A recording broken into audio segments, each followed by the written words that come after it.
Very welcome, everyone. We're now approaching 1:00 p.m. and we're starting today's webinar. The topic of today is segregation, COVID-19 and living conditions.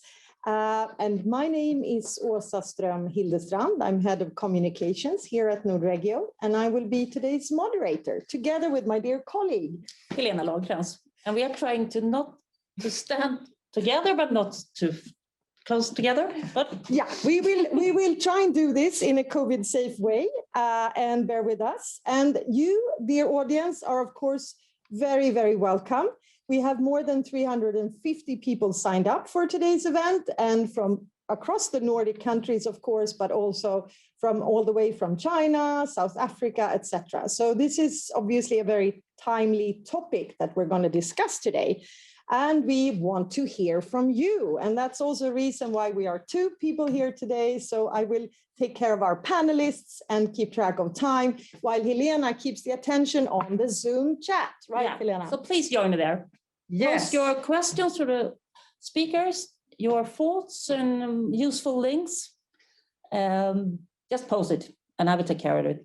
Great. So today's program, we are here primarily to present and discuss a new report from the Nordic Council of Ministers and Nordregio, exploring the relationship between segregation and the ability to follow COVID recommendations to avoid getting sick. Nordregio researchers Hjördis Rut Sigurjonsdottir and Sandra Oliveira Acosta will present their findings soon. And after that, we will have two panel discussions. First, we'll start with civil society representatives working in a few vulnerable areas across the Nordic countries to hear their comments on the report. Are the findings in line with their experience? Have they seen other barriers, other problems for residents in these areas? And then our last panel is with representatives from Nordic national authorities responsible for segregation issues or combating segregation and inequalities in our Nordic cities, but also working with COVID prevention.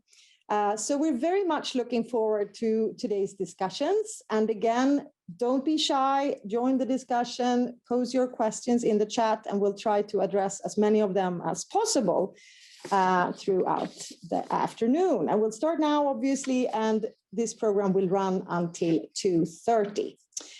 Great. Now I will switch to my wonderful mother tongue of Swedish very soon and present the project manager of today's program is really Kristin Marklund.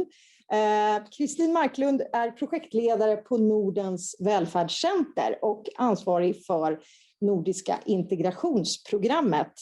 Och frågan till dig, Kristin, är ju vad är det nordiska integrationssamarbetet och varför har ni tagit fram dagens rapport?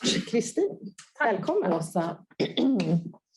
Ja, nordiskt samarbete om integration, det är ett projekt som startade för några år sedan nu och det Nordiska ministerrådet som har initierat det. Och vi har nu några år arbetat tillsammans, Nordregio och Nordens välfärdscenter där jag arbetar. Projektet går ju ut på att man ska ha ett samarbete, vi ska underlätta för ett nordiskt samarbete inom integrationsområdet. Och vi arbetar med allt från inkludering på arbetsmarknaden till andra temaområden. Och just i år så har vi ett nytt temaområde som handlar om segregation och, nej, jag ska säga fel här nu, det handlar om pandemin kopplat till integration. Och idag kommer ju den här rapporten att lanseras. Sandra och Hjördis som är författarna kommer ju att presentera den. Och den pågående pandemin, den har ju drabbat människor olika beroende på var man bor. Och vi har ju sett från statistik här under sista året att personer som bor i segregerade områden har drabbats mer av smitta. Och särskilt när det är områden där det bor många utrikesfödda personer. Och den rapport som det kommer handla om här idag, den har ju tittat på olika faktorer bakom den här smittspridningen, kopplat till segregation, kopplat till socioekonomiska förutsättningar. Och det som de har tagit fasta på är hur är det möjligt att följa de rekommendationer som myndigheterna har haft när det handlar om att skydda sig mot smitta. De har gjort en särskild fokus på 2 områden i Sverige. Själva rapporten är nordisk, men man har studerat Rinkeby utanför Stockholm och Rosengård i Malmö. Och det har man gjort för det områden där det bor väldigt många utrikesfödda, mer än 90% utrikesfödda i de områdena. Så man tittar på olika faktorer kopplat till segregation. Det kan handla om arbete, resor, hur man bor etc. Så det kommer att bli en väldigt spännande diskussion här. För vi har ju bjudit med personer som bor och verkar i de här områdena, men också myndighetspersoner. Så tanken är att vi kanske kan diskutera framåt hur kan man förebygga det här. Så innan vi fortsätter så tänkte jag bara nämna kort att vi har en webbsida som heter integrationnorden.org. Gå in på den och kolla, vi har forskning, vi har best practice i de nordiska länderna. Anmäla gärna till nyhetsbrevet. Och det går också väldigt bra att kontakta mig eller Helena Lagerkrans som jobbar i projektet om ni har frågor, om ni vill ha nordiska kontakter, om vi kan hjälpa till med något. Bra, tack. Och tillbaka till dig, Åsa. Tack så mycket, Kristin. Thank you so much, Kristin. The website address is www.integrationnorden.org, and it's available in Scandinavian languages and in English. And it's really a really thick hub of information with lots of good practice examples and lots of insights from all the Nordic countries on how to work proactively to make a smoother ride for newcomers to the Nordic countries to integrate into the labor market, find better housing, and become socially integrated overall. And today's webinar is, of course, one step forward where we will hear more solutions now in relation to COVID-19. All right, so time to present the report. The title of the report is Who is Left Behind? The impact of place on the ability to follow COVID-19 restrictions, conclusions and recommendations. And with me, I have Hjördis, Ruth Sigurjonsdottir, and Sandra Oliveira Acosta, my dear colleagues from Nordregio. We're really happy to have you here today. So please take it away. Thank you, Åsa. Hi, everyone. As Åsa said, my name is Hjördis Ruth Sigurjonsdottir, and I'm here together with Sandra Oliveira Acosta. And we are here today to launch a report that we did together with Dan Sigvardsson and Shinan Wang. We call it Who is Left Behind? The Impact of Place on the Possibility to Follow COVID-19 Restrictions.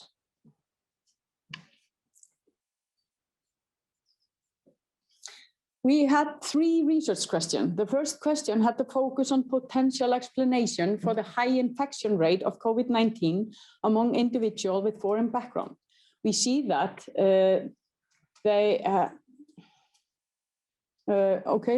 we see that they have been overrepresented in Denmark, in Norway, in Finland, and Sweden regarding both infection and mortality, especially among ethnic groups with non-Western background. And I'm trying to get hold of things here. Yeah, thank you. Thank you. I got a little hand here. Always appreciate it. Yeah. And the literature and the statistics are clear about this, and the difference is considerable. We wanted to have a closer look at a district level and bring forward in maps different socioeconomic factors that have been related to infections or exposure to COVID-19. And we see that these indicators accumulate much in the same city districts. And we see also that these circumstances pose barrier in following the public recommendation during the pandemic. The pandemic thus reveals and reminds us about the serious effects of segregation and unequal living conditions. Through our quantitative mapping at a city district level in Oslo, Helsinki, Copenhagen, Stockholm, and Malmö, we aim to outline relevant indicators relating to the increased risk of COVID-19 cases. Included indicators are annual income, share of residents with foreign background, share of inhabitants working in exposed occupations, and overcrowded housing condition, indicators that has been pointed at in different literature and studies in relation to COVID-19. Stockholm and Malmö were selected for more in-depth study, and we added more indicators such as educational level, car ownership, and spatial density. A qualitative in-depth study was conducted in the sub-districts of Rinkeby, where the infection rate was especially high in the first wave of the pandemic.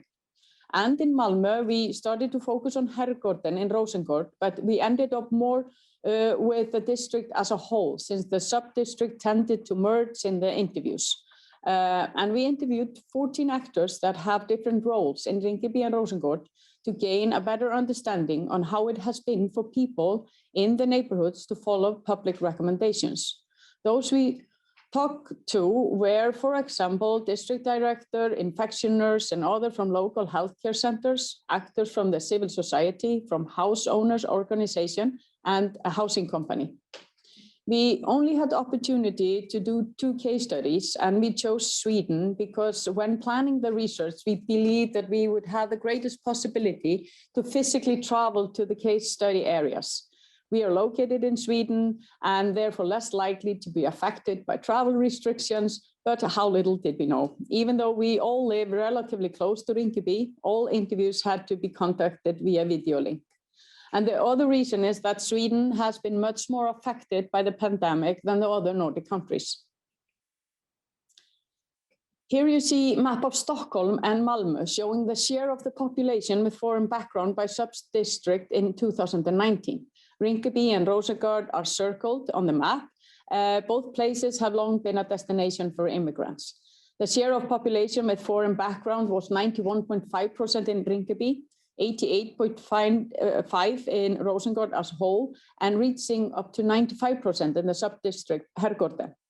All the Nordic cities we looked at have neighborhoods with a high share of immigrant population, and some have been considered vulnerable. And this is interesting in the context of the overrepresentation in COVID-19 cases shown on this slide. The point in time is not exactly the same, but it reflects a certain picture. In Denmark, people of non-Western background accounted for 26% of cases, while being 9% of the population. In Norway, people with immigrant background accounted for 30% of the cases and 47% of the hospitalized cases, while accounting for 18.5% of the population. In Finland, they accounted for 25% of the incidences, while being 8% of the population, and the numbers were 32.5% in Sweden, while accounting for 20% of the population. Lack of language skills has been debated as one of the major reasons behind the high spread among ethnic minorities, but findings from the interviews do not support that language barriers and lack of integration are the main reason for higher spread. They argue that this is too simplified explanation. Even though not all residents follow local media, the risk inherent in COVID-19 and the main measures to protect themselves are similar worldwide. Wash hands, work from home, keep social distance, isolate when sick. However, the softer approach in Sweden could have made some residents feel that the situation was less severe here than in many other places. However, we wanted to lift forward structural barriers involved in following these recommendations. And one barrier to follow the recommendations are our overcrowded apartments. How do you isolate when sick or work from home in small and crowded place? Here you see the 2 districts in Sweden, Rinkeby in Stockholm on the left and Rosengård in Malmö on the right. We see that both neighborhoods stand out regarding households with 8 people or more. As you see on the map, the color is darker than in most other places or other parts of the cities. Statistics regarding such large households were not available in the other Nordic countries that we looked at. It only showed a more common size as the largest household of 4 to 5 or more. Still, in the Swedish case, it's hard to get an accurate picture of the overcrowding. The real estate owners in Rinkeby and Rosengård, they cannot get hold of how many live in the rental apartments. Rules on confidentiality prevent the social service from verifying secondary lease contracts before providing housing support, which reinforces inaccurate registration. An attempt was made to manage the overcrowding in Järva by offering evakueringsboende or evacuation accommodation, but was not successful. Only 15 to 20 persons took advantage of this possibility while it lasted. The costs were considered too high by the individual, and reimbursement was retroactive, and also people hesitated to withstand all social contact during the stay, which was required. And now I'm going to hand it over to Sandra. Sandra? Thank you, Alice, and hi, everyone. Two crucial guidelines were to work from home if you can, and to stay at home even when getting the slightest symptoms of a cold or flu. The first one, work from home, is possible when you have an occupation that allows so. The second one, stay at home with the slightest symptoms, is tough if you cannot work from home and if you will not be compensated for sick leave if you do stay at home. In general, you cannot work from home if being a worker within the transport, hotel, restaurant, and healthcare sectors. And as you can see on these 4 maps, residents in Rinkeby and Rosengård are overrepresented in these sectors. The green maps show the share of the labor force working in health and care, and the purple maps show the share of the labor force working in commerce, hotel, restaurant, and transport. In both cases, the share is considerably higher in Rosengård and Rinkeby than for the cities on average, which you can see by the darker nuances in the maps. In the selected districts, around 20% work in the health and care sector and 30% in the commerce, hotel, restaurant, and transport, which is much higher than the average. In addition, persons working in these occupations have many social contacts and therefore tend to be more exposed to the virus. One study by Folkhälsomyndigheten shows that taxi drivers, pizza bakers, and bus and tram drivers are more than 4 times more likely to be infected by COVID-19. Another factor to take into consideration here is that many people have insecure working conditions. The Swedish state offered more support within the social security system, for example, by abolishing the sick day deduction, in Swedish called karensdag, and allowing to stay at home for 14 days without a medical certificate. But it is important to keep in mind that not everyone benefits from this security on the labor market.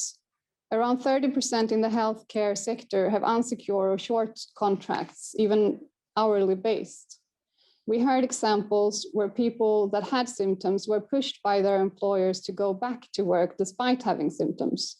Then what do you do if you're afraid of losing your job or not getting a prolonged contract?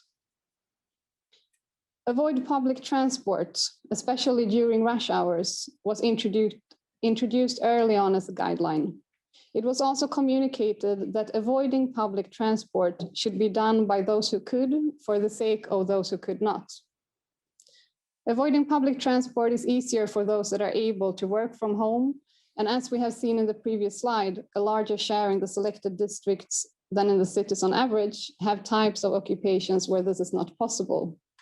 And then other means of transportation becomes necessary. Biking is not a widespread means of transportation in Rinkeby, which can be due to reasons such as distance to work, lack of resources, and also lack of biking culture. When it comes to car ownership, we see in Malmö that the frequency of car ownership in Herrgården and Rosengård is quite far below the average for the city. Another thing that we noted from the interviews was a perceived overcrowding on important bus lines passing through Rinkeby. Although Stockholm region tells they somewhat increased the frequency, bus drivers reported congestion in various cases, as many as 379 times during 1 week at the most.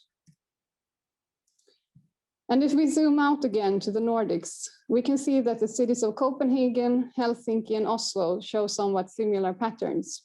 All cities clearly have districts where many of the same indicators overlap, which could impact on the possibilities to follow COVID-19 restrictions, such as social distancing, work from home, stay home with symptoms, and so on, regardless of some differences in guidelines between the countries.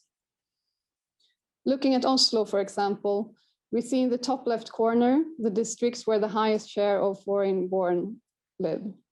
On the top right, we see the same neighborhoods with the lowest annual income. The map with the blue color shows employment in trade, transport, and healthcare, where the same districts have one of the highest shares of people in those occupational sectors. And the last one shows where the largest households in Oslo are found.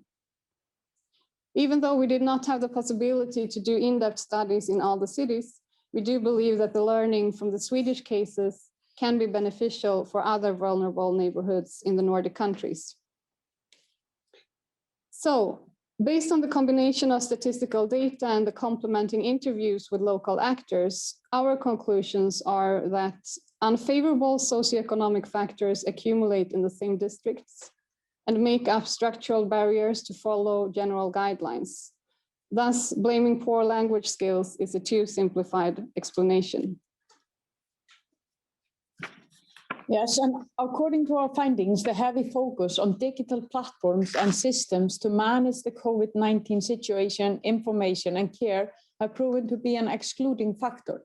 The system requires everyone to have an internet connection, mobile bank ID, access to digital devices, and have digital competences to navigate through those platforms. This is not always the case, and also undocumented and homeless people are completely left out of the system. As some of our interviewers predicted, this has also become a problem in the vaccination phase. The local healthcare centers in Rinkeby and Rosengård, where the staff knows their clients, responded to this digital divide by opening special receptions to ensure easy access for COVID testing and consultation. Other local civil society initiatives emerged in the communities as well, but not enough efforts from the authorities. At a later stage, access to testing was increased through mobile drop-in units in some neighborhoods across Stockholm and Malmö. Finally, we would like to present some recommendations for future consideration. To listen to local voices, to understand everyday life situation and bridge gaps between authorities and the residents in vulnerable neighborhoods. Also to involve civil society in formulating measures, and to put more attention to housing condition and labor market insecurity when making guidelines, since these can have severe impact on individual health.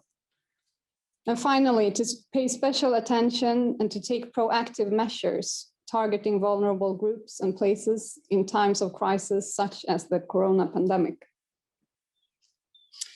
Yes, and finally, here you can see the two publications from this project. You can find the full report or the executive summary at the integrationnorden.org or through the link that you see here on the slides. But otherwise, we just want to thank you for listening. Thank you so much, Hjördis and Sandra. I'll just pop in here and again reiterate what I said early on, that we will share the presentation and also the recording of today's event with you all after the event, obviously. So I just had a quick follow-up question. It's a lot of statistics and data that you found in this, lots of maps.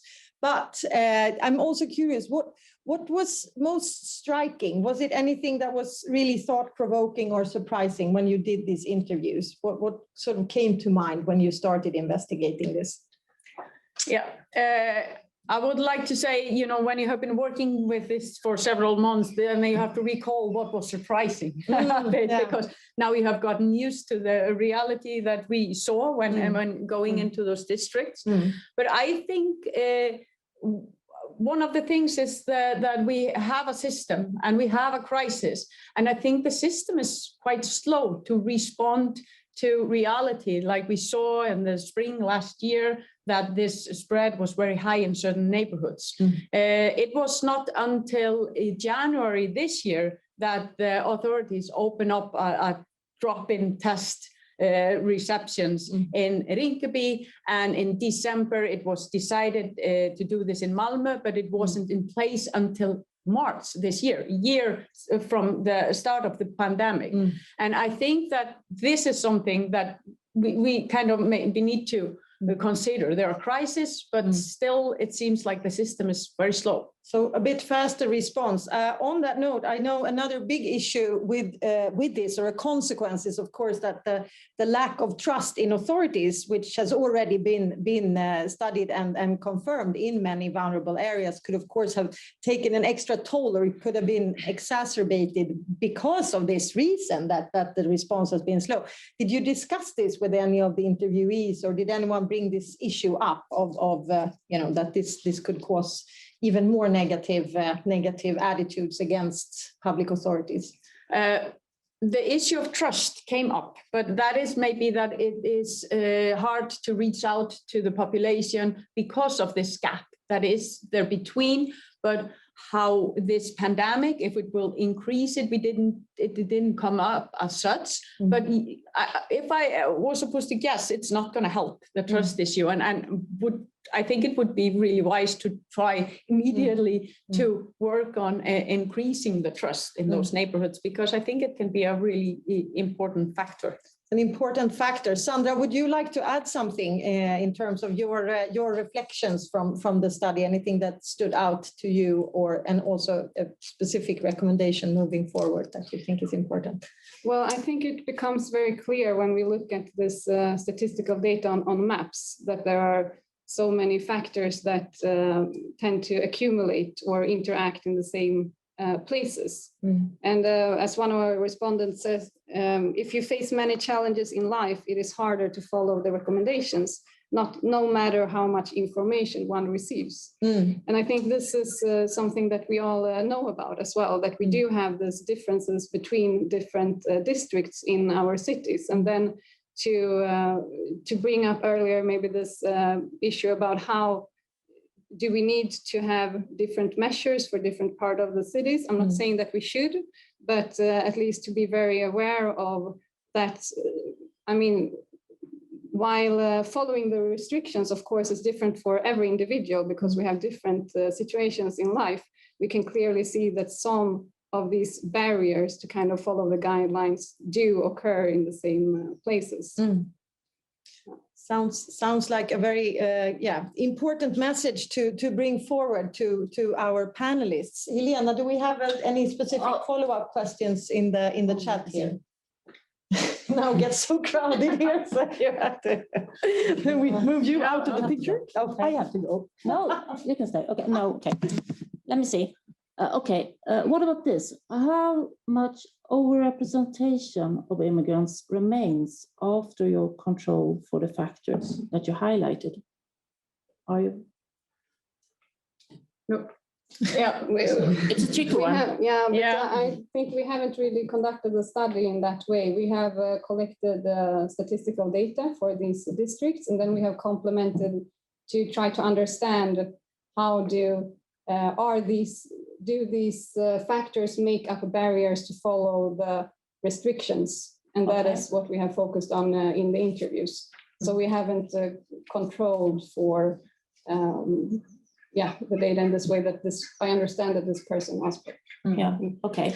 If there are any follow-up questions, you can, we will download the chat, and I will post it to Sandra and Jordis, and you will get a full answer. Yes. All right, thank you. And keep posting those questions in the chat, and we will come back to a more numerical study. Actually, in the final panel, we have our Norwegian speaker has conducted several studies on those topics and trying to really identify the correlation between foreign background and incidence in COVID. So we'll come back to this topic as well. Again, thank you so much, Jordis and Sandra, and let's welcome our first panel of civil society organizations. active in some vulnerable areas and in our big cities in the Nordic countries. So first of all, we have Fardosa Omar and Helena Hede from Folkets hus i Rinkeby. Och nu går jag över till att prata svenska. Så alla kan följa fortfarande med English subtitles are still on. So switch on the English subtitles if you cannot follow the Scandinavian here. Så, mycket välkomna. Jag vill också hälsa, och Rinkeby Folkets hus är helt enkelt huset mitt i byn, som ett community center kanske man kan säga, eller hur? Och ni har 56 olika lokala organisationer under ett tak, vad jag har förstått. Och ni arbetar helt med invånarna i fokus, och det är kultur, det är föreningar inom, det är språk och läxhjälp, det är företagande, det är allt möjligt. Och ni ska snart få berätta mer om vad ni gör också i relation till covid. Vi har också med oss Maj-Britt Haugård Jeppesen och du är chef för frivilligt socialt arbete, och det betyder också att ni arbetar med något som ni kallar för bydelsmödrarna, Babas och Natteravnene bland annat. Det är ett antal olika tilltag eller vad ska vi säga, institutioner, organisationer av frivilliga i Danmark i ett stort antal kommuner. Och allt ligger under paraplyet som heter Fonden för socialt ansvar. Så Maj-Britt, vi är jätteglada att du är med idag, och du ska också snart få berätta mer om hur du ser på hur ert arbete har haft effekt i den här situationen. Last but not least, Mariama Dafai, projektkoordinator och hälsoambassadör från Drammen, strax sydväst om Oslo. Och där har vi Drammens sanitetsförening, heter ni. Det är en gammal förening som har funnits länge för att jobba med socialt arbete.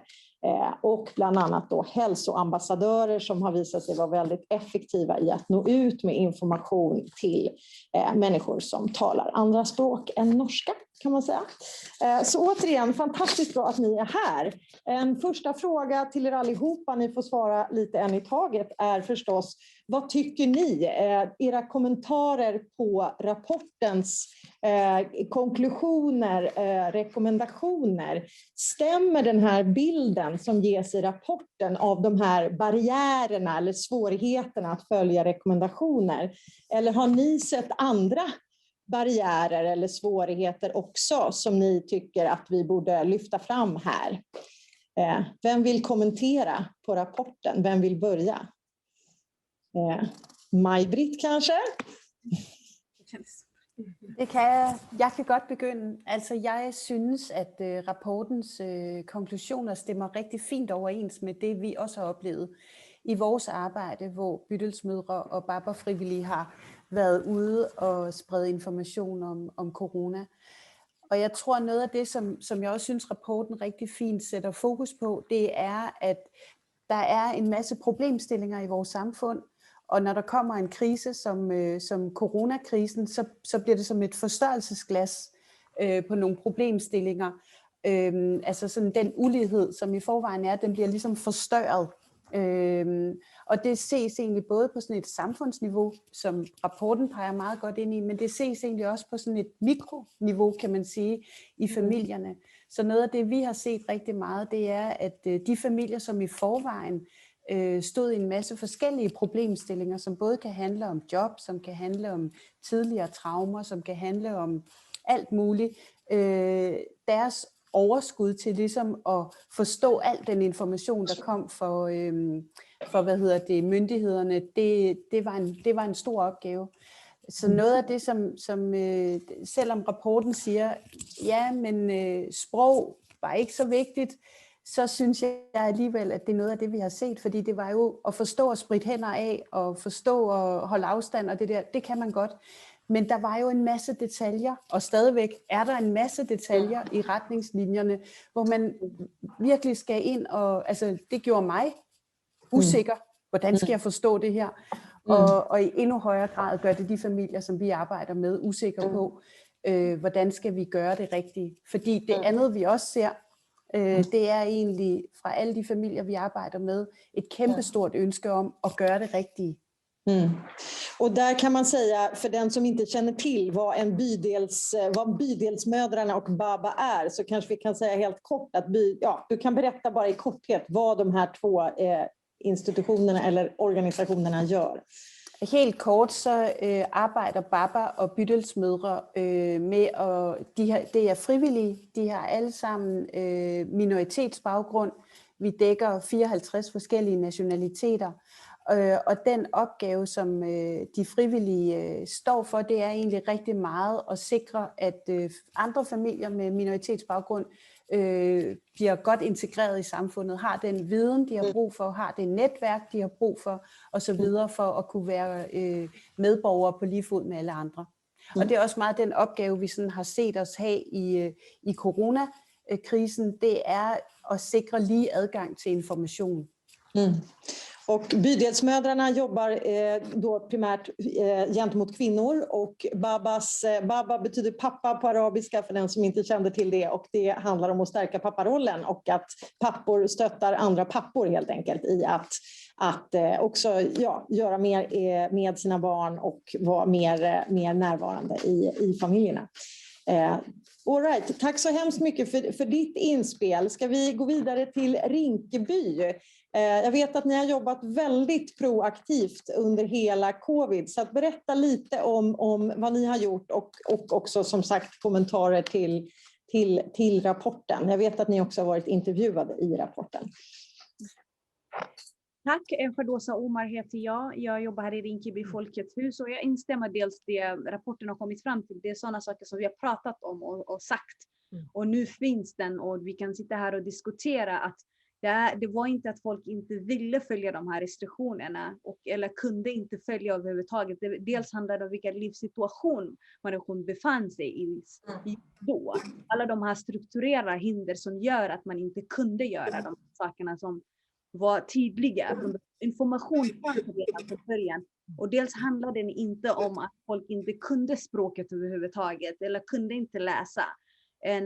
Samtidigt. Det var att folk deras livssituation tillät inte det här. Att folk hade svårare än att stanna hemma om de försörjde sig på en timis eller hela familjen.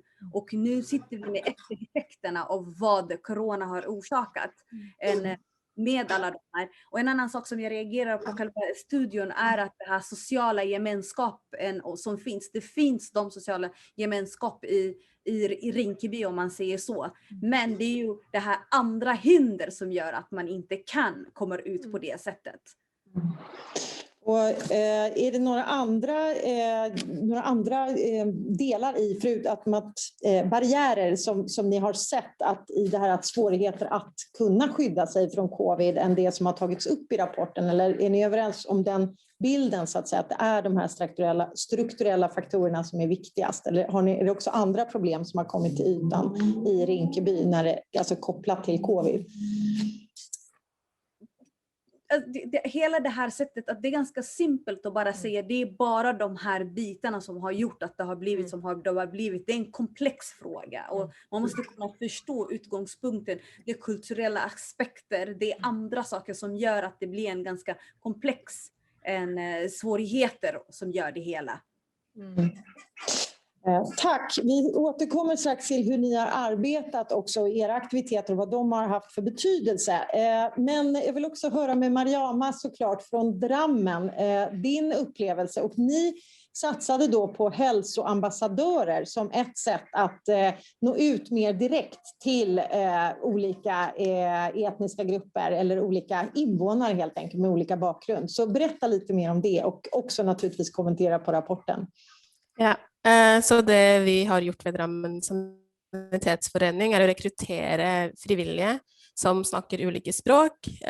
Vi startet først med damer eller kvinner, og så har vi rekruttert flere menn og flere altså yngre mennesker inn i samfunnet. Og disse her er folk som bryr seg om lokalbefolkningen, og de snakker alt fra arabisk til tigrinja. Jeg tror det er 15 ulike forskjellige språk, og da får de opplæring av helsepersonell, og så går de ut til sin egen lokalbefolkning, det vil si naboer eller andre de kjenner fra moskeen eller kirken, og ja, fortsetter å snakke om koronarelaterte informasjoner da. Og det, fra vår erfaring så språkbarriere vært definitivt det mest viktigste for de fleste, de aller fleste. Og når jeg tenker på språkbarriere, så mener jeg ikke nødvendigvis det å ikke snakke norsk eller ikke være godt integrert, men også kompleksiteten i tiltakene som kommunen kommer ut med, eller de nasjonale tiltakene. Disse ting som altså det språk som vanskelig for de som kan norsk også. Og da kan du tenke deg da hvordan det for noen som ikke har bodd i Norge så lenge. Så det en av de tingene vi har snakket veldig mye om. Og så det digitalisering av helseinformasjon, hvor du har eldre mennesker som ikke så veldig flinke til å bruke PC-en, men samtidig også folk som ikke vet hvor de skal finne den informasjonen, som ligger ute på Helse Norge eller andre helsesteder, som du nevnte i sted, det med å vite hvor du skal teste deg, eller vite hvor du skal ta vaksinen. Dette her utfordringene vi har kommet, eller vi har snakket med folk, og helseambassadørene som også har vært ute. I tillegg til det, når det kommer til mulighet for hjemmekontor, så vet vi også at det folk som jobber svart, og jobber udokumentert eller ulovlig. Disse her også mennesker som ikke blir fanget opp av systemet, som kanskje også med på å dra i gang den smittebølgen, ubevisst selvfølgelig. Så ja, dette I korthet, men stort tack. Och du pekar på några viktiga aspekter där, och jag ser att ni andra nickar också igenkännande här. Nästa stora fråga ju förstås, vad kan civilsamhället göra mer? Och det också intressant att höra, vad har ni dragit för slutsatser av det som har hänt nu under covid, och vad planerar ni att göra eller skulle ni vilja göra om ni hade mer resurser? Så om ni kunde berätta lite om hur ser ni på nästa steg så att säga, och hur kan vi förbereda oss bättre inför en kommande kris? Vi kanske ska börja. Maj-Britt, du ser ut som du har något att säga här. Jamen altså, noget af det, som civilsamfundet kan bidrage med og hjælpe myndighederne og hele samfundet med, det jo kontakten til familierne, kontakten til målgruppen. Vi tæt på. Jeg kan høre, at i vores organisationer, også de andre organisationer, der målgruppen også en del af de frivillige, så vi ekstremt tæt på. Det vil også sige, at vores reaktionstid lav. Så når vi for eksempel i bydelsmødre og babber får at vide, at der et smitteudbrud, så kan vi gå i gang med det samme med at mobilisere de frivillige. Der ikke så mange sådan ting, der skal gå i gang, eller der sådan skal besluttes. Det bare afsted, fordi beboerne selv en del af de frivillige, og derfor så er de interesserede i, at det går hurtigt. Noget af det, som jeg synes har været rigtig vigtigt, det egentlig det tætte samarbejde mellem myndighederne og civilsamfundet. Fordi noget af det, som vi har brug for at kunne lave vores indsatser, det er jo informationen. Det er jo informationen om, hvor smitten hen nu, hvor ligger testcentrene, at der testcentre, at informationen korrekt og på alle de sprog, den skal være, alt det der, det har vi overhovedet ikke ressourcer til. Så der det ekstremt vigtigt, at myndighederne, de gør alt det. Og det sådan vores vigtigste opgave, det så at bringe den information ud til beboerne, ikke bare som information, men netop det, som Mariamma hun også sagde, altså det her med at fortolke og forstå, gør informationen lavpraktisk, gør det til hverdagshandlinger, så man forstår, hvordan skal, altså al den her information, hvordan skal jeg egentlig handle på det. Och hur tycker du att samarbetet har fungerat med myndigheterna? Tycker du att de använder tillräckligt som resurs, så att säga? Har ni ett bra samarbete, eller ser du utvecklingsmöjligheter där också? Jeg synes grundlæggende, vi har et rigtig, rigtig godt samarbejde med myndighederne. Og det handler om Altså jeg tror, det er meget vigtigt, at samarbejdet mellem civilsamfundets forskellige organisationer og myndighederne, det skal bygges, det skal etableres i fredstid. Hvis det er etableret i fredstid, så kan vi bare sætte det i gang. Og det kan vi se meget tydeligt, at i de kommuner, hvor der er et stærkt samarbejde mellem kommunerne og bydelsmødrene for eksempel, der har det fungeret enormt godt. Der har det været hurtigt at sætte i gang. Der, hvor der ikke har været et samarbejde på forhånd, der har det ligesom først skulle etableres. Og det er svært, når krisen den først rammer. Så det der med at have relationerne på forhånd, det är superviktigt.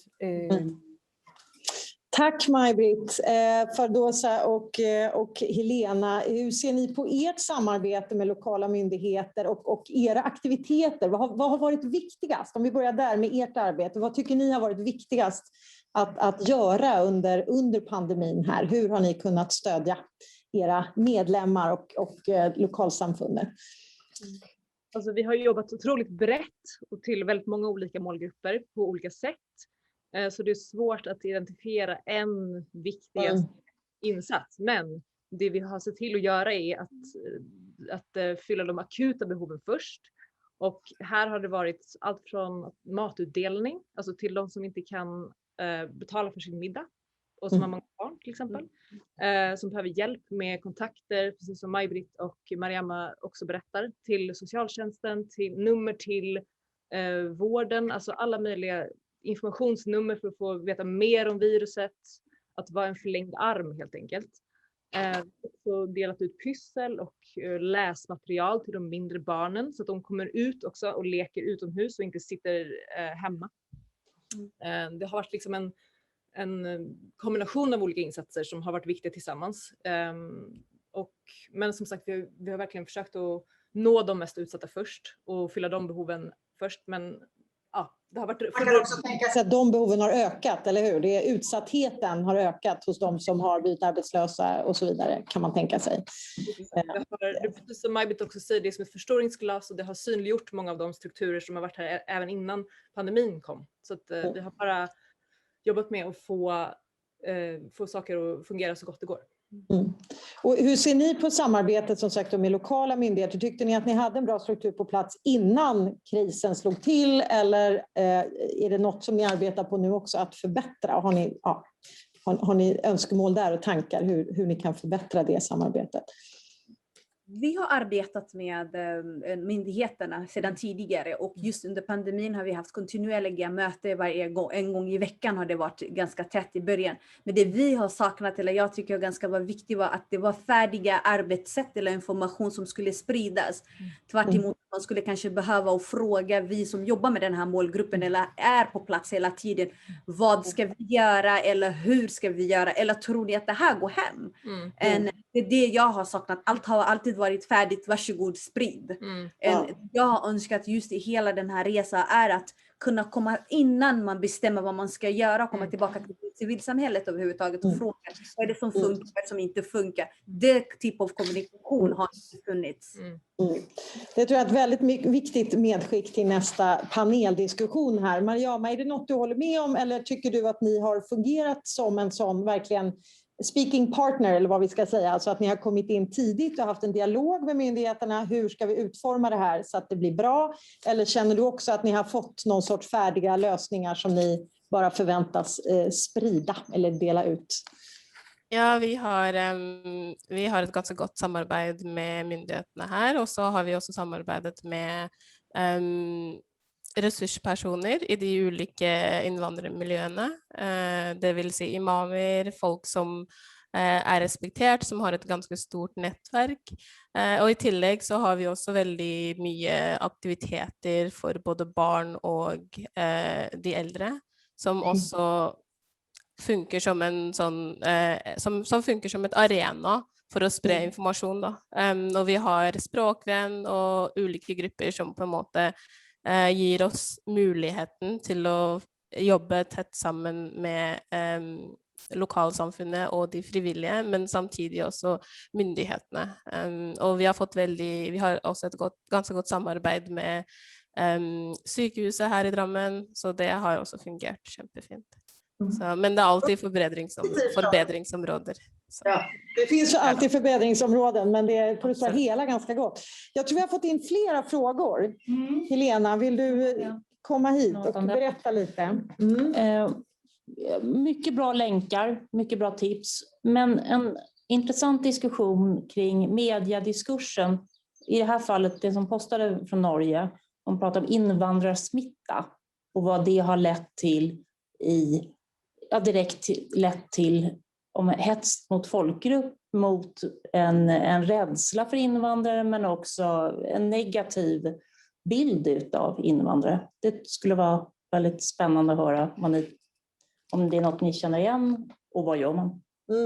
Kommentera gärna. Känner ni igen i den här? Ja, Mariama, om det just kommit inspel från Norge, berätta gärna. Ja, det har definitivt varit en väldigt negativ hållning från bägge sidor. Alltså hvor många invandrare nettopp på grund av den stigmatiseringen føler sig utsatt. Och där kommer också lite av den diskrimineringsdebatten också. Och jag ser att det väcker eller det bygger mer på den tilliten eller mangel på tilliten de allerede har till det norska systemet eller helsevesenet. Och då bringer det också fram en negativ hållning till kanske det att ta vaccinen också. Och det har länge föregått dessvärre. Den fram och tillbaka, den push, vi prövar också jobba med den hållningen, både från etniska nordmän, men också speciellt i invandrarmiljöer, där folk inte har lust till att bli hängt ut. Och det är självklart inte en positiv grej att bli hängt ut, men det är inte det vi jobbar med. Vi jobbar med att folk ska kunna ha en god förståelse för hälsoinformation som går ut där, och inte peka en finger på de som, Ja, Maj-Britt, du viftade också lite. Vi har ju flera sett också diskussionen i Danmark, eller följt den. Och, det var intressant att höra din kommentar här. Ja, alltså det har vi også set i medierne i Danmark, men jeg synes egentlig, at det som vi oplever, det er egentlig, at der er ret stor sådan tillid til myndighederne i blandt de familier, vi arbejder med. At der er selvfølgelig er der noget forvirring, og der er noget sådan, hvordan skal vi forstå det hele? Men der er egentlig sådan en grundlæggende tillid til, at myndighederne gør det godt, og vi gerne vil være med i det og forstå det. Trods at der også har været nogle noget medieretorik, som er gået i en lidt anden retning. Det vore intressant att göra en jämförande studie. Jag vet inte om det har gjorts i närtid om just förtroendet för myndigheter bland personer med utländsk bakgrund i de nordiska länderna. Det kunde vara intressant att se om det skiljer sig åt, om det är mer förtroende i vissa länder och mindre i andra. Det känner inte jag till här och nu. Om det är någon av er i publiken som forskar på den frågan, så dela gärna i chatten. Men debatten som sagt har varit ganska hård. Maj-Britt, vill du säga något mer om det? Tycker du att covid, eller skulle du personligen säga att du tycker att covid har spett på de här liksom motsättningarna mellan etniska danskar och utrikesfödda, eller tycker du att det är ungefär likadant som det var innan? Altså jeg tænker, når man sådan kigger på det praktiske arbejde, der hvor folk de sætter sig sammen og arbejder for problemstillingen, der fungerer det bare rigtig godt. Altså de frivillige i omkring de udsatte boligområder, beboerne selv, alt det her, der er der det her, det vil vi gerne løse selv. Eller det vil vi gerne løse sammen, mener jeg, ikke selv. Og så kører der nogle mediedebatter og en retorik der, som er sådan lidt i et andet spor, og selvfølgelig påvirker det. Og vi har da set på, at sådan skamfølelsen, hvis man blev smittet, tabuet om at sige, at min familie er blevet smittet, den har været stor, og den bliver jo også stor, når man ved, at hvis min datter går i skole og siger, min familie har været smittet af covid, så er der chance for, eller risiko for, at der bliver set på en og ens familie med et dårligt blik. Jag förstår. den der tabuisering omkring det, fordi der er et samfund, der sådan presser på alle mulige måder. Ikke? Just det. Jag vill gärna höra också en kommentar från Fardosa och Helena kring just polarisering eller vad vi ska säga. Ser ni också tecken på att segregationen så att säga, ökar på grund av covid? Och hur tycker ni debatten har varit i Sverige? Alltså jag instämmer med det Maj-Britt sa också här, men om ni kommer ihåg i början av pandemin, då var det mycket somaliska människor som var ut. Mycket diskussion handlade om att det var flera som hade dött på grund av corona, och då blev det en stigmatisering där också. Att man pratade ganska mycket om just en grupp där själva bland somalierna blev det också en annan fråga. Så självklart det ledde till att folk var lite så här, inte vill prata om att de har haft covid eller de har genomgått den här virusinfektion överhuvudtaget från början. Och det kommer fortsätta tror jag också. Det kommer stanna kvar länge tills vi hittar andra lösningar.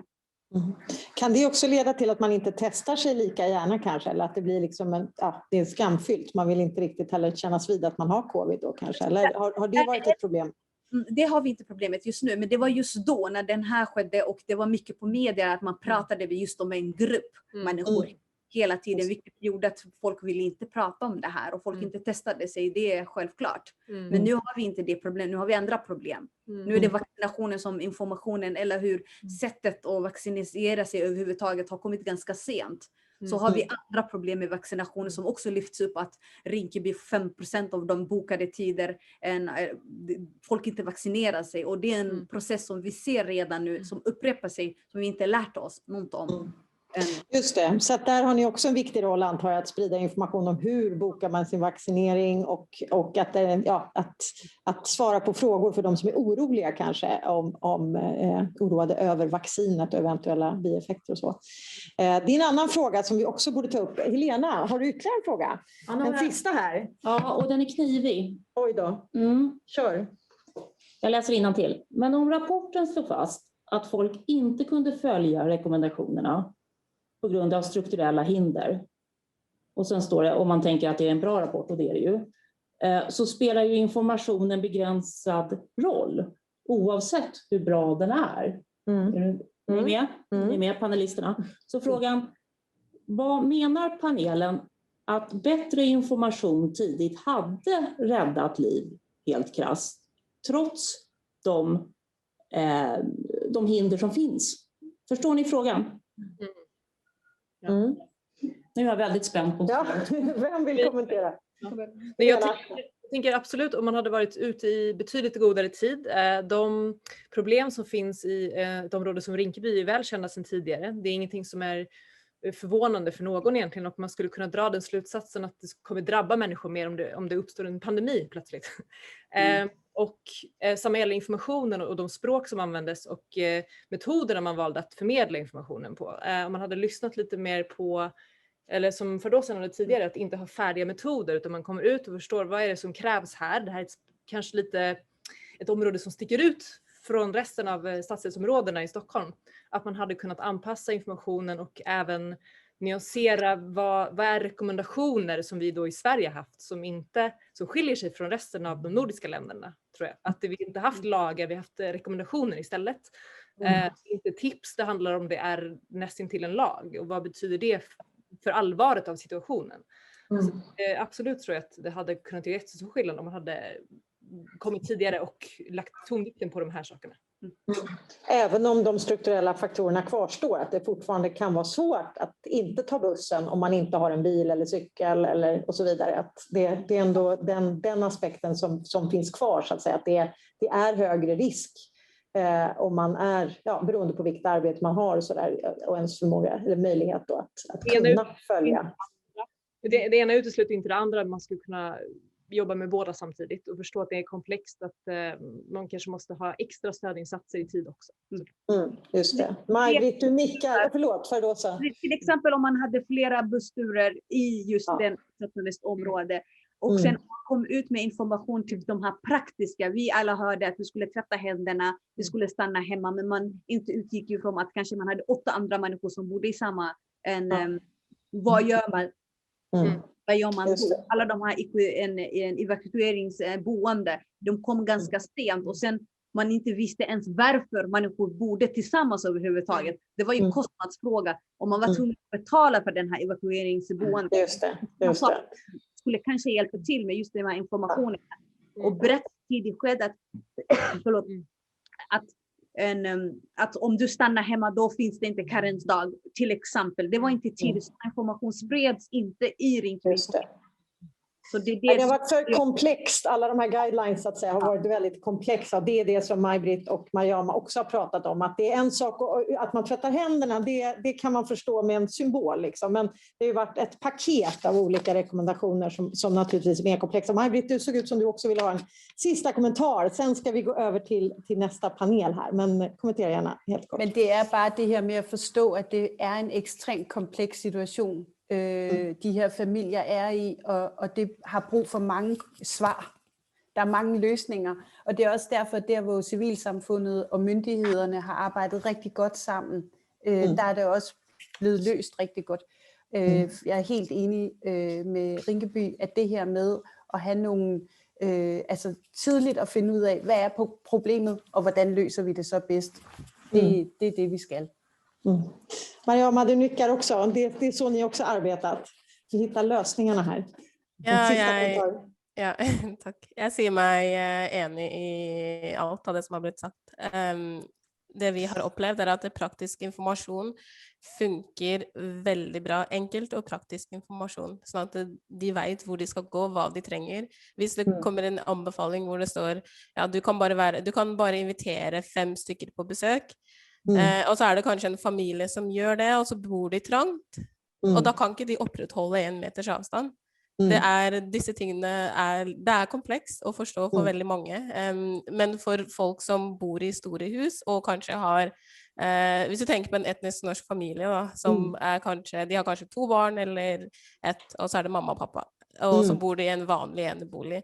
De kan för exempel invitera 5 stycken och samtidigt upprätthålla 1 meters avstånd. Det är sådana ting som vi har sagt. Det är sådana ting som man måste ta hänsyn till. Och det får bli slutordet. Stort tack till er för att ni var med. Och nu ska vi få höra från myndighetspersoner ett antal här. Vad har de dragit för slutsatser av pandemin? Men stort tack kära panelister, och vi kopplar istället upp Anders Kessling. And now I will actually speak English because we have a mixed panel with mixed languages. So let's speak English instead. So this is the final panel discussion of today, and for this one we have invited Anders Kessling. You're a fairly new director at the Swedish Delegation Against Segregation. So this is a very timely topic for you, and I can just imagine that you're very busy with these issues more or less on a daily basis. We also have Jana Nevalainen with us, from the Senior Ministerial Advisor at the Ministry of the Environment in Finland, Department of the Built Environment, and you are coordinating a new national neighborhood renewal program, also combating segregation and increasing attractivity of a number of vulnerable areas in Finland. And last but not least, Tor Inseth, your department director at Health Services Research at the Norwegian Institute of Public Health. So you work a little bit less with these targeted areas and more with COVID more directly, and COVID and other disease prevention in Norway. I think I'll just start with you, Anders, because you've been in the picture here now for a while. And I'm just curious to know, at your delegation, what have you learned so far from this pandemic? And do you agree with this notion that COVID could have increased segregation even further? How would you like to comment on this?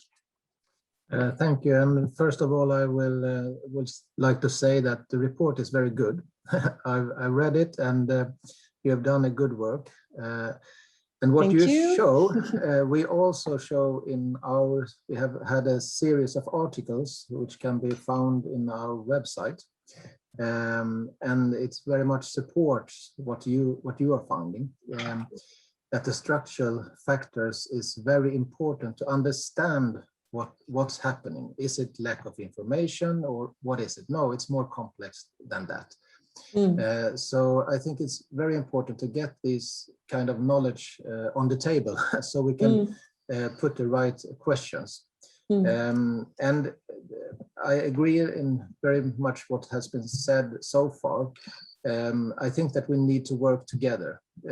One authority or one aspect isn't enough to get the grip of the whole complex situation. So listen to the locals, listen to the people working close, and be more quick to adjust and adapt to new circumstances. So it has been up before today, and we are still learning, and we need to have that mindset, I think, because if we reduce this question to something simple or something black and white, then we are definitely wrong.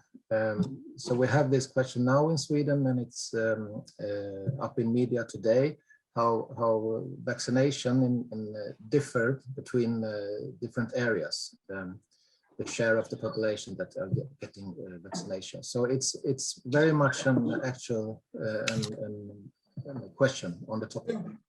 Very, very current topic overall. Yes. Jana, I would like to hear your comments as well from the Finnish perspective. You've had a very successful COVID strategy overall. So you have very few people who were affected, but still you also saw an overrepresentation, as Hjördis and Sandra showed earlier, among people with an immigrant background. So what is your comment? What do you think are the sort of key learnings in your department, and how do you see the connection between COVID and segregation?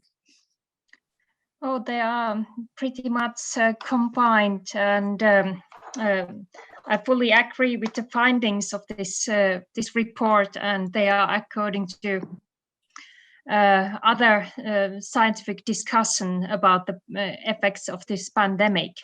This pandemic has been a health crisis combined with the systemic vulnerabilities that has strengthened the underlying structural problems, and that makes it also difficult, but also in a research way interesting and very good place to learn. And as you said, we have faced exactly similar problems than the rest of the Western world has. Even our in general situation has been really good, and it has been very clear that people and population groups are not equally hit by the pandemic and its effects. Opportunities to self-isolate, to avoid public transportation, work from home, or isolate a family member who has infected with the coronavirus vary a lot, and all do not have same possibilities to follow the guidelines. This also means very different outcomes between individuals and also between neighborhoods. Okay, so you have seen a very similar trend in Finland. Yeah, exactly. And this COVID-19 pandemic has made the socioeconomic segregation and also digital exclusion more visible in many cities. And I would say more visible than it was ever before. And the role of the cramped flats for one's well-being and health have become more obvious. It has been very clear that how much this overcrowding infects the rates. I think we should definitely come back to that issue, and it's also something that I'm sure that Anders is working on also with his partners, the issue of overcrowding in some of these areas. But first, let's hear from Tor as well. And you have, as I said earlier, a slightly different perspective because you work directly with the public health issues. But what would you see as a key learning? And could you comment? Because it seems like my overall feeling is that these guidelines that were produced in the different Nordic countries have been kind of targeting white collar workers, or have really worked best for white collar workers and people like me who can sit home with the laptop and don't have to go to work, right? So how could we adjust, or how can we make sure that these guidelines or recommendations are more inclusive in a coming pandemic? Have you discussed those issues? Well, what we have done some analysis on the individual level, and what we definitely see is overrepresentation among immigrants in Norway, both for confirmed COVID cases and for hospitalization, and maybe especially for hospitalization. And we have looked for what could have explanatory value for explaining these differences. And the first thing we did was to control for occupation, and we couldn't find a very kind of a major difference when it came to occupation. So what kind of line of work you were actually didn't explain the differences very well. So later on, we did some of the same adjustments for household income, education, crowded housing, the number of people within a family household, and also for pre-existing medical condition. And none of these things seem to kind of explain the statistics very well in Norway, at least. So what we ended up with was that combined everything that's after we adjust for what municipality you lived in. We found that all of these things combined accounted for maybe 12% of the overrepresentation in confirmed cases, and as little as 3% when it comes to hospitalizations. So at least for Norway, I can't speak for Denmark and Sweden and Finland, but the COVID-19 situation in Norway, at least it seems that there are a large unexplained factor when it comes to this overrepresentation that doesn't mainly have to do with socioeconomic factors or I know in your report you also confirm that the incidence of COVID-19 in people was higher in the immigrant population. When you tested people in different city areas, there were more cases among those tested in vulnerable areas than in some other areas, right? So I mean, there was a higher prevalence of COVID-19 in this population. Absolutely, yeah. So the prevalence of COVID-19 is higher in some parts of Oslo than other parts of Oslo, and it's higher in some parts of Oslo than other municipalities. So that's definitely the case. But you don't think it mattered with that it was much more difficult to follow guidelines and something that would really make it more difficult to protect yourself because you couldn't? I'm not saying it's not doesn't have any explanatory value, but I according to our findings, we can't say that that's the kind of the main or the most important explanatory factor. No, not according to the data we have, at least. But your so there data must be also something doesn't else. reveal this. But you're still searching for the solution. You don't know then exactly what it is. You're still searching for this for the answer here. You just work to What maybe the 2 or 3 things that we have. We can't say for sure, of course, but so this is partly speculation. But what we see is there has been a little bit more travel to high endemic areas or countries. I mean, like international travel. That could be part of the explanation. Part of the explanation could also be that, at least for Norway, this would be different from Sweden, I think, is that when you have very strict rules for social interaction, you will probably limit your contact to the people that are most important for you.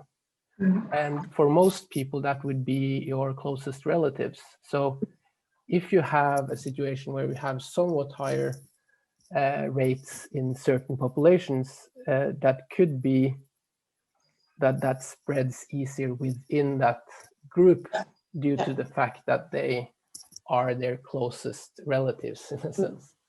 And So, a larger group, yeah. Okay, Yeah. sorry, I need to also move on to the others here, but that Yeah, was sure. interesting because I know you've studied this very much sort of in depth. That kind of takes us back to the situation of the crammed housing and other issues. So Anders, I was just curious also to know what is the discussion right now at your delegation in terms of any needs for systemic changes or other preventive measures to be better prepared in a coming or a future crisis? Do you discuss any specific measures at this point in time?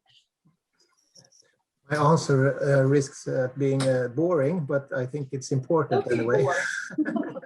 Please don't. No, but see it like this. We need now, and in the short term, I think that there is high risk of making this question too simple. I'm afraid of simple answers. We are trying to produce knowledge, systemized knowledge, building a follow-up database that follows the socioeconomic segregation in Sweden, among other things. And I think that the kind of report that you're producing helps us to have the right discussion. Because if we should be frank, this is not new questions. But when we are in a situation where we don't have a pandemic, it's not shown as obviously as it is now. So let's face it, we have differences in society. And the main question is, do we want to make something about it and make it a better? If we do that, then we have a better situation in terms of a new crisis. But then you need to look at the labor market. You need to look at what conditions people have in the labor market. Can they be away from work? Do they afford to be away from work? We need to discuss housing. Do people afford proper housing? And a lot of questions. But let's do that. It takes time. It's difficult. And also something I want to say is that it's not by nature given that it should be like this. Politics matters. And if we take this question or this pandemic as a chance to discuss this for real and make some real social reforms, I think we have a chance. But it's not possible to put society in a better situation just by making one or two reforms. It doesn't work that way. But if we're going to these main policy areas like housing, labor, and also education, and maybe some more, but let's mention, it's maybe a boring answer, but I think that's the important answer. Well, it's the complexity of this issue. Jana, do you see that your new area renewal program, will this help here? Are you expecting to be able to do any drastic changes that could actually push back segregation somewhat or create more mixed areas? Or what are your hopes with the new program?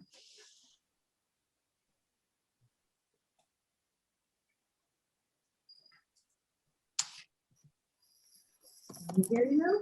Yes. Can we hear you, Jana? Yes. I can hear you, but you can't hear me. Yes, we can. We can hear you. So please just speak up. Then you can hear me because my mic is not working. So. Oh, okay.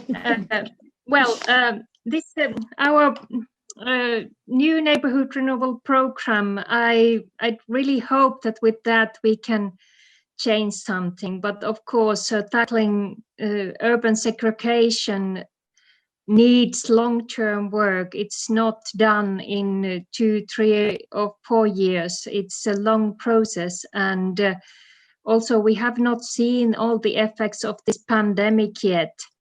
and it's known that the increase in inequality rises segregation levels after some years. So we have not seen all the effects yet, but it's. Are you going to try something new? Because I know that you've worked for a very long time with these issues as well. I mean, it's not a new question, obviously. So no, it's not. Anything in the program that you think, oh my God, this can actually change something, or we're trying something new here?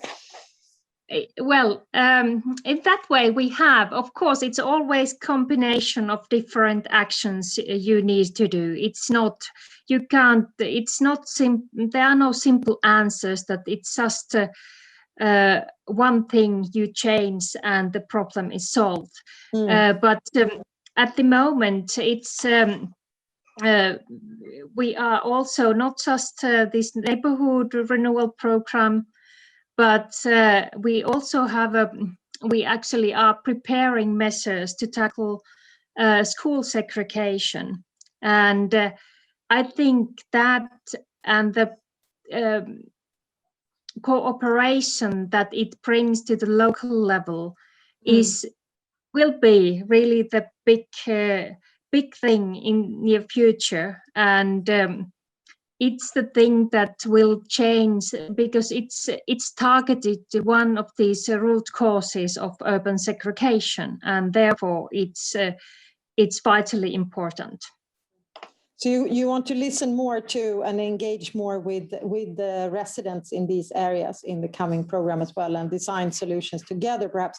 That brings me over to a final question, the role of civil society that we discussed also in the previous panel, and they had some clear messages in terms of please engage with us early on, don't just come with ready-made solutions and ask us to communicate them, but let us design these solutions together.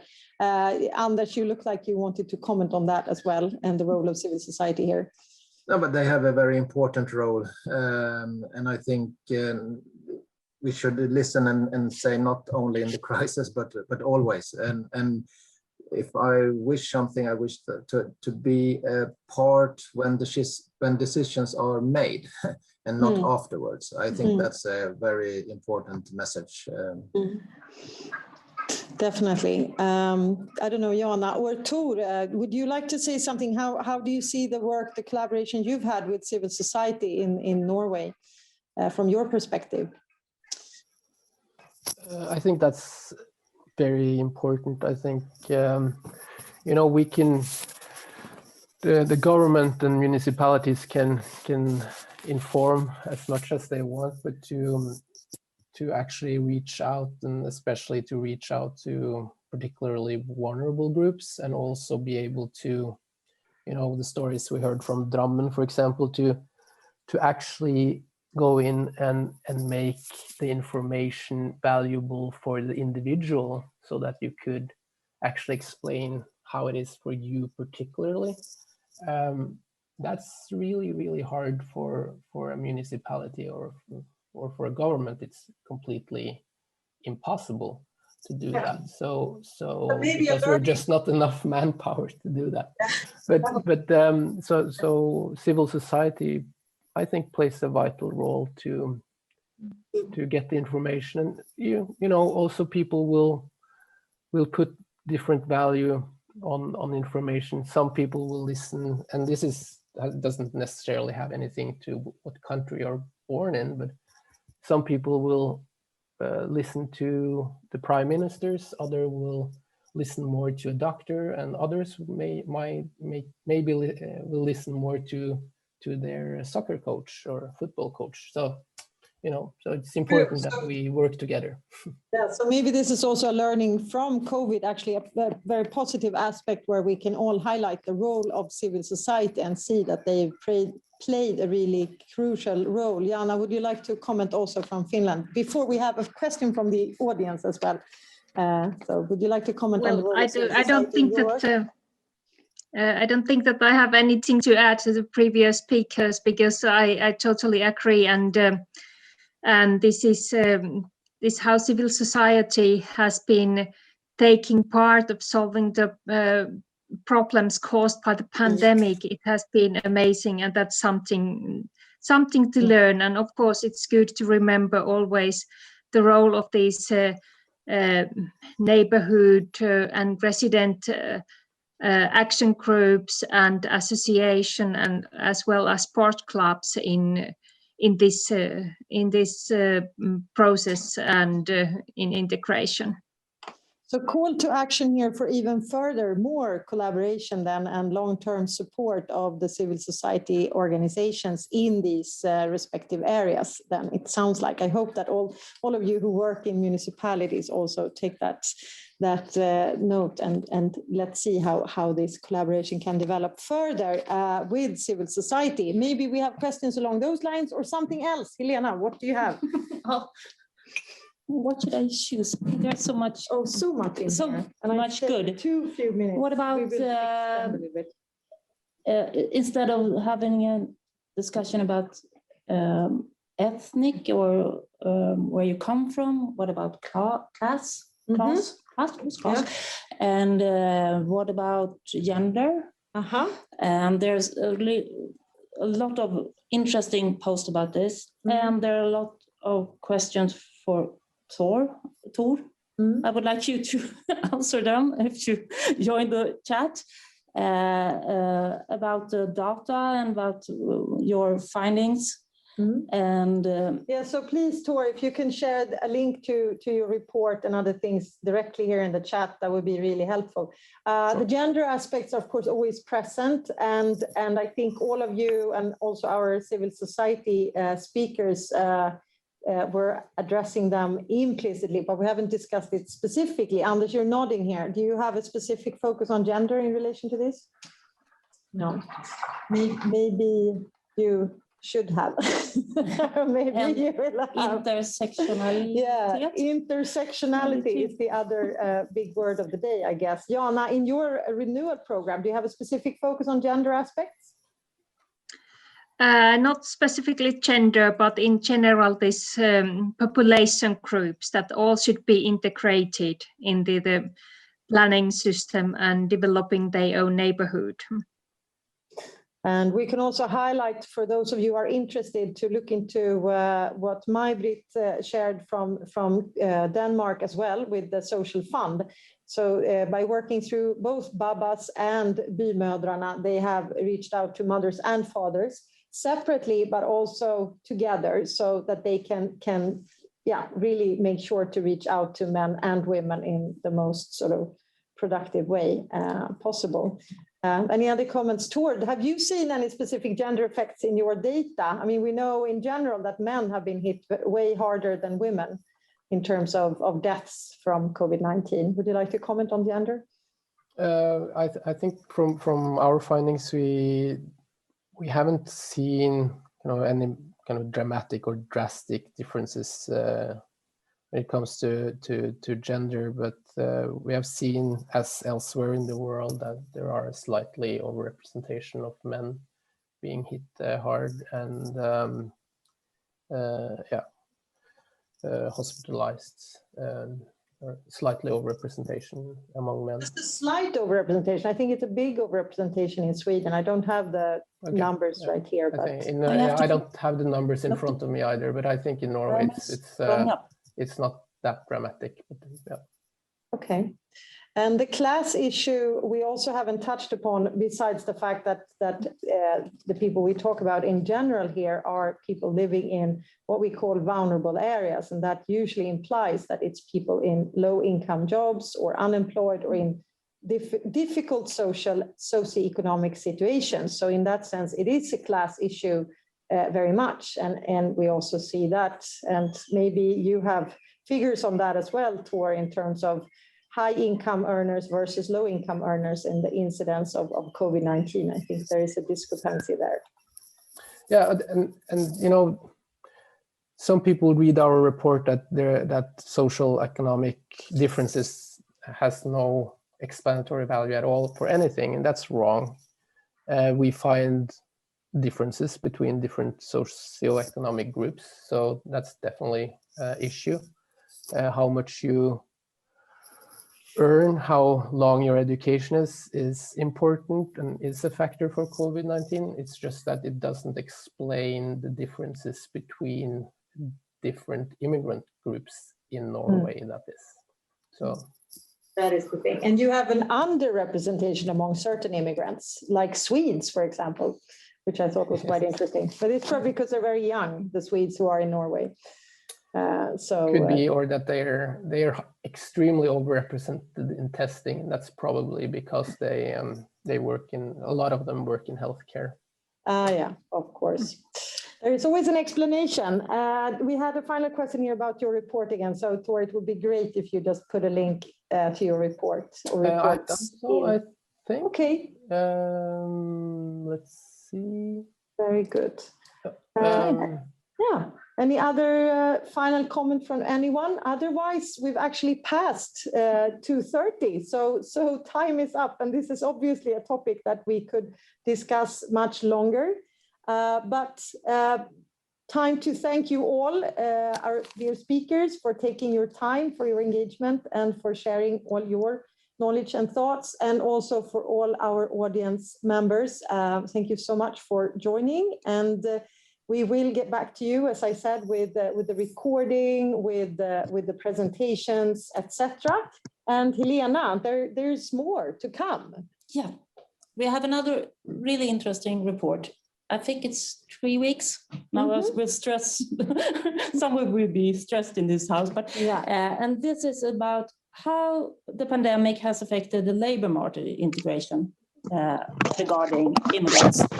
So stay tuned. Stay tuned and check out integrationnorden.org. All right. Thank you so much for being with us today. Have a wonderful afternoon. Bye-bye.